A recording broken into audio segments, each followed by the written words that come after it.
Hi, Professor. So this is my discussion six, teaching by principles. So here we go.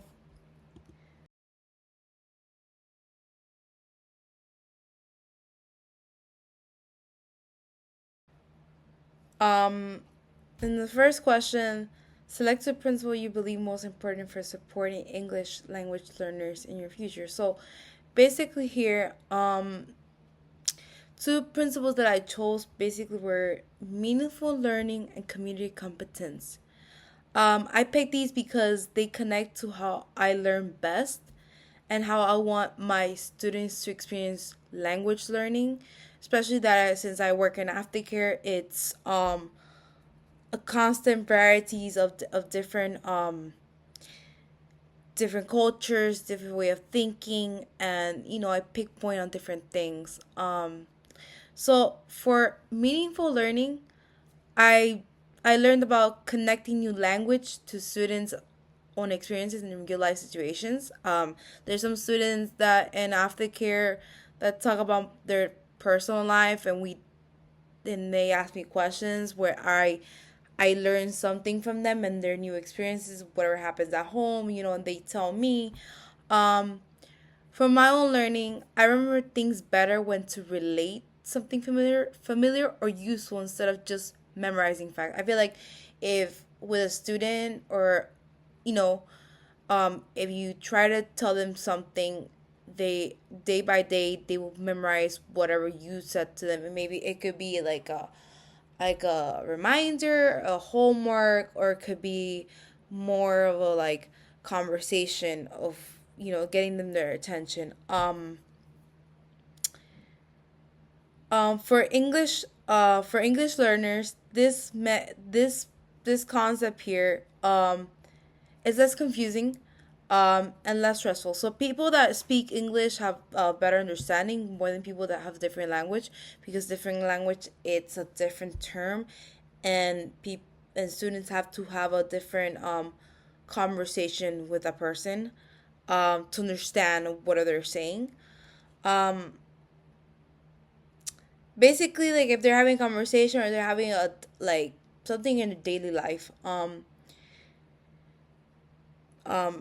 because more natural and engaging, basically like language should be something students use, not just something so I feel like at the end of the day, when I speak to them bilingual, like Spanish and English, they learn that I'm saying, what I'm saying to them, especially in aftercare. When I tell them like something in Spanish, they capture it and they know, oh, she's speaking to me like this, but I understand what she's saying now, and it's working.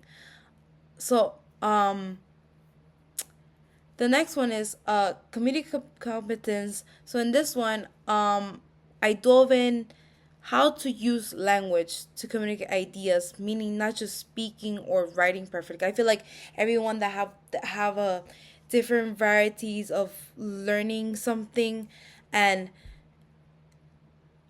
a new language, or just writing it, they have a better understanding just by you know practicing it. From my experience, some kids are not confident, but some kids are confident.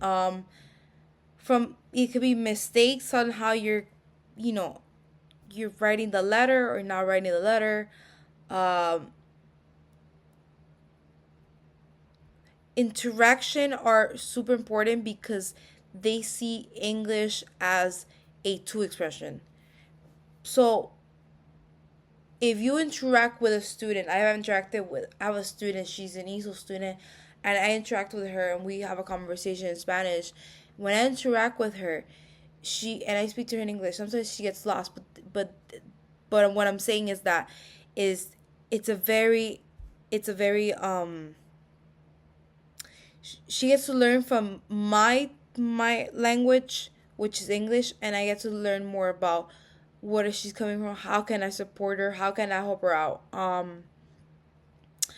These principle highlights participation, collaboration, via communication, and help students feel comfortable and using language while learning. The mistakes are just part of the process. I feel at the end of the day, as a VG teacher, I will want my students to have freedom to expand on their language, whether it's Portuguese, Italian, Spanish, English. I feel like, getting them more invested in other languages, it's good for them as a vocabulary. I in high school I took Italian, and since I knew Spanish, I was able to talk a bit Italian. I'm not fluent, but I got to learn how to write Italian a bit, and it helped me through to talk to my professor, the teacher, not the professor, the teacher. Um, so yeah.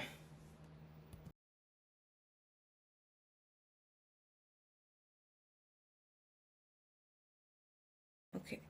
So in the second one of the review, this one I wanted to go dive into what I do right now in my aftercare, my experience in aftercare. So I basically chose two of these.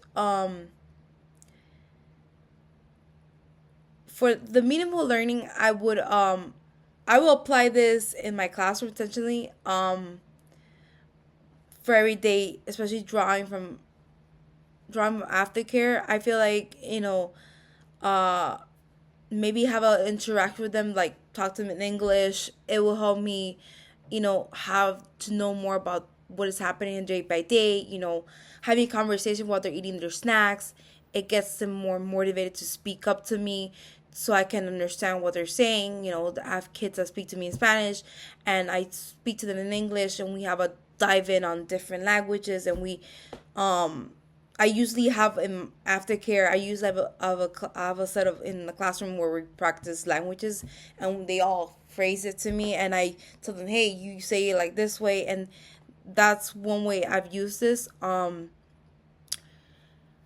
Another strategy, like I put on the PowerPoint. I feel like having them in groups, it's it's really practical. I've seen this from now that I'm still in FIU.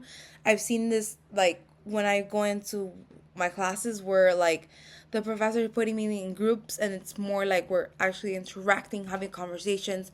And I feel like if as a future teacher, I would like to have them and be interactions and have them in groups to like more have discussions, more to be elaborate, get them out of their shelf, and actually I get sitting them with different tables that they haven't, that's not the same people they know.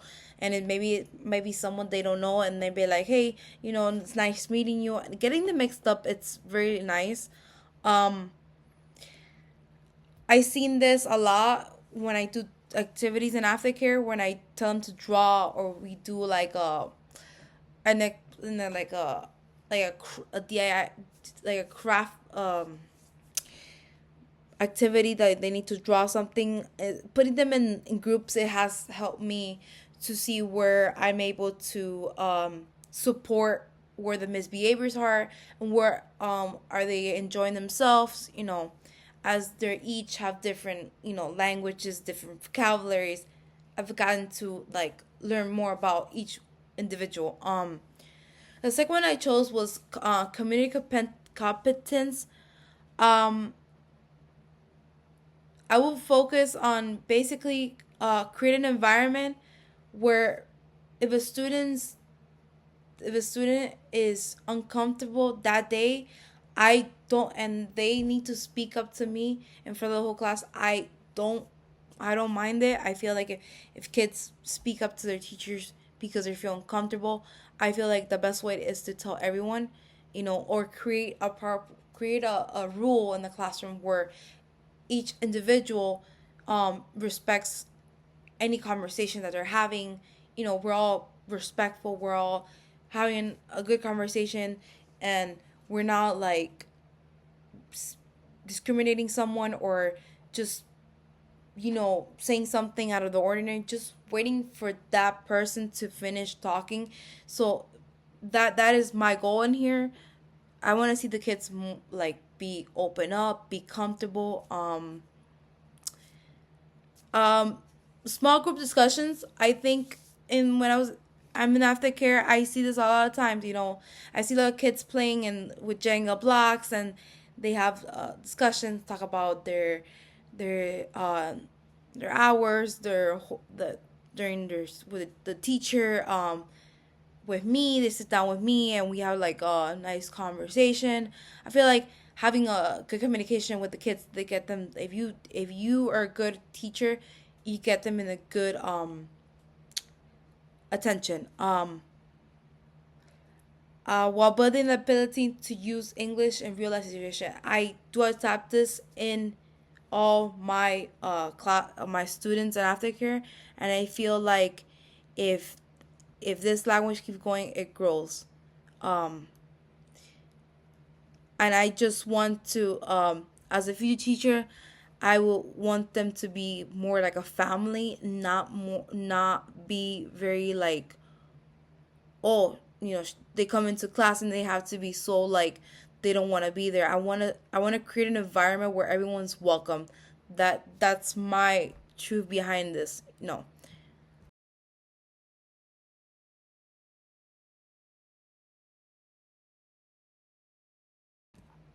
So that is my discussion. Thank you. I hope you like it, Professor.